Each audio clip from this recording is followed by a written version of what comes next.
I'll ask the Okay. questions and you can answer. Hmm. Who is credited with the creation of Bitcoin? And when did they publish the original white paper? The person who created Bitcoin is Satoshi Nakamoto. That white paper was published, I think, around 2008.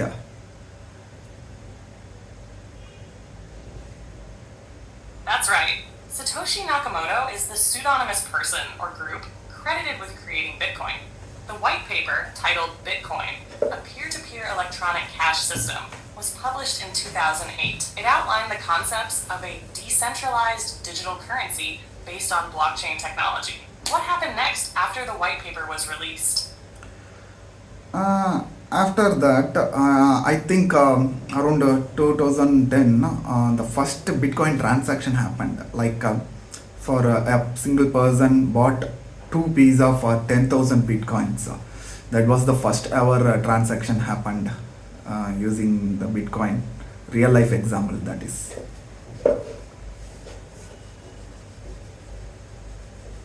Exactly. The first real-world transaction using Bitcoin was in May 2010 when Laszlo Hanyecz, a programmer, paid 10,000 Bitcoins for two pizzas. At that time, Bitcoin had very little market value, and those 10,000 Bitcoins were worth only about $41. It's a famous transaction because of how much those Bitcoins would be worth today. This event is often seen as a milestone in the Bitcoin history, as it showed how Bitcoin could be used for actual goods and services, not just as a digital asset. What was the next big moment in Bitcoin's history, do you think? Next big moment, was around 2013.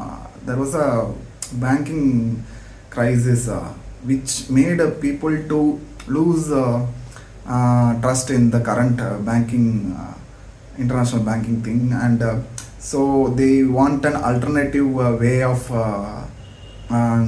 transaction of the value, so their eyes goes to Bitcoin. So that was the second most important thing happened to the Bitcoin.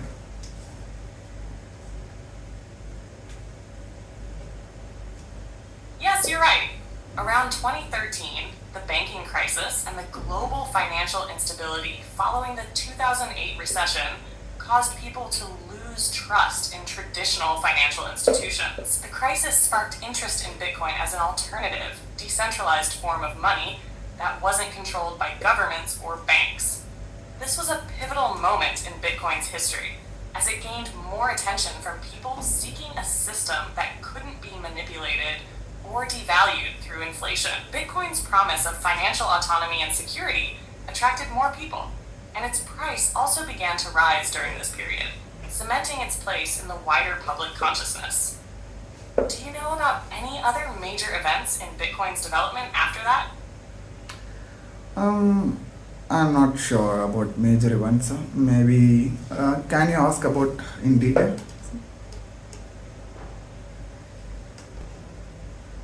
After 2013, Bitcoin saw some significant milestones. For Okay. example, one major event was when Bitcoin's price hit a new all-time high in late 2013, surpassing $1,000 for the first time. Okay. This drew more attention, both from individuals and institutions. It was also around this time that Bitcoin began to face regulatory scrutiny from governments, especially after incidents like the Santuario Gox exchange hack in early 2014, which led to a huge loss of Bitcoin and sparked concerns about security in the ecosystem. Bitcoin also started to gain more legitimacy and attention from businesses and developers, with companies like Overstock and Newegg beginning to accept Bitcoin as payment. The growing awareness led to the formation of Bitcoin-related ventures, wallets, and businesses, all contributing to the expansion of the Bitcoin ecosystem. Would you like to dive deeper into one of these events, or know more about how Bitcoin evolved during the following years? Not about the events. We can continue the question about the history of Bitcoin.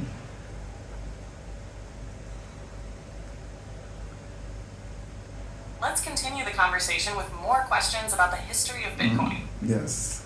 In the early years, Bitcoin's mining reward started at 50 BTC for solving a block. but this reward halves every 4 years. Do you know what this halving process is and how it affects the supply of Bitcoin? Yes, I think the first Bitcoin mined was 50. Yeah, it is called Genesis block. It was mined by Satoshi Nakamoto, and after that, every 4 years, I think, yeah, that mining becomes half and half. Like first 50, then 25, later 12.5, and after that 6.25, and so on. I think it will continue to go like 2124 or 32 year, and this Bitcoin mining coins will be limited to 21 million, right? So it will make that system to harder to mine the coins every 4 years. So currently, if we are mining for 12.5 Bitcoin for 4 years, that halving happened, then that next year it will be like 6.25. So that's it. It is very crucial.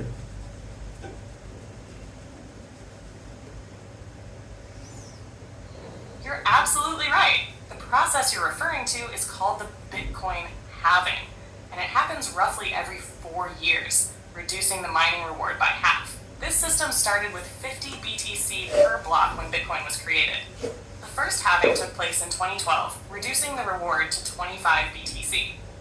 Then it halved again in 2016 to 12.5 BTC, and the most recent halving occurred in 2020, reducing it to 6.25 BTC. The next halving is expected to happen in 2024, which will reduce the reward to 3.125 BTC per block.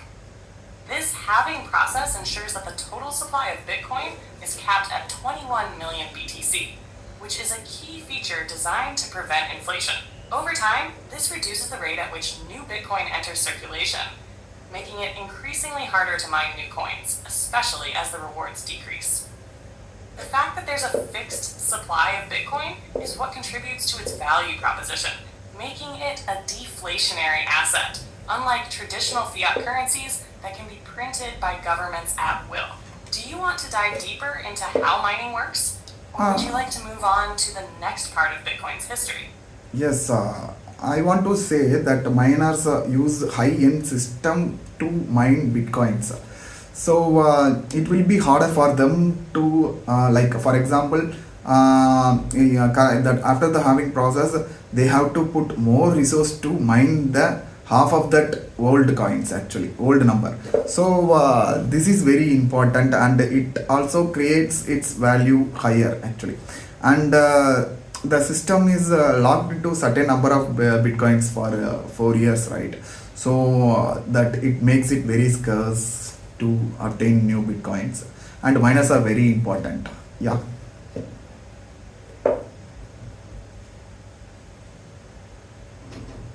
Exactly. Miners play a crucial role in the Bitcoin network. They use high-end computing systems to solve complex cryptographic puzzles that validate transactions and secure the network. As you pointed out, after each halving event, the mining reward decreases, meaning miners need to put in more computational resources to mine the same amount of Bitcoin. This makes mining more resource intensive over time, especially as Bitcoin becomes scarcer. As the reward decreases, the incentive for miners is still driven by transaction fees, but the overall difficulty of mining increases. This scarcity and difficulty in acquiring new Bitcoin contribute to its value, as the total supply is fixed at 21 million coins. The decreasing reward helps control the inflation rate of Bitcoin, making it a deflationary asset. Miners are, therefore, central to Bitcoin's value and security, as they not only help generate new coins, but also maintain the decentralized ledger, the blockchain that underpins the entire system. Would you like to explore any other aspects of Bitcoin mining or its broader impact? Yeah, sure. Ask me. Great. Here's another question. Bitcoin's blockchain technology is at the heart of its operation. Can you explain how blockchain works in relation to Bitcoin, especially when it comes to ensuring the security and transparency of transactions?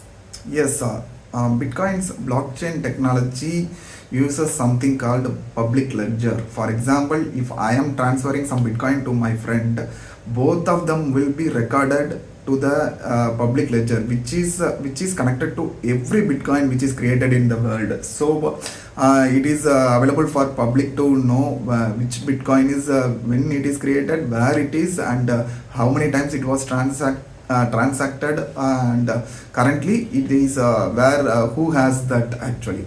So it is a very safe and secured way for us to transfer the Bitcoin actually. And also the code is very uncrackable because of its blockchain technology, because if we need to change one thing, we have to change every Bitcoin which is available in this network. And also some of the Bitcoin are lost in the process, like somebody put it into the wallet and lost the password. So changing the code now is close to impossible, which makes it very safe, secure, and its value is very high actually.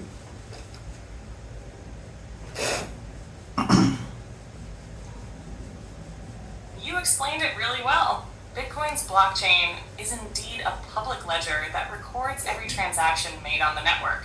Each Bitcoin transaction is recorded in a block and linked to the previous one, forming a chain. This blockchain is decentralized, meaning no single authority controls it. Instead, it's distributed across thousands of nodes, computers, around the world, all of which have a copy of the full ledger. Because the ledger is public and transparent, anyone can verify the history of any Bitcoin transaction, including when it was created, who has it, and how many times it has been transferred.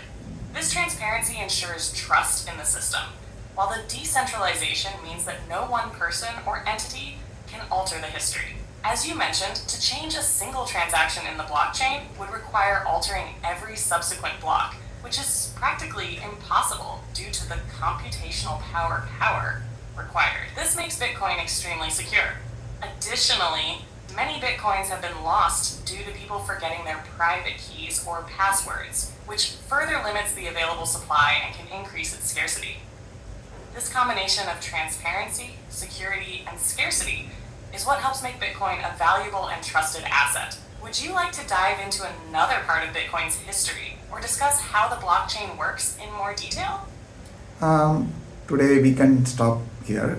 We will continue in our next video. Thanks for asking the question. Bye-bye. Sounds good. We'll pick up from here in the next conversation. Feel free to come back anytime.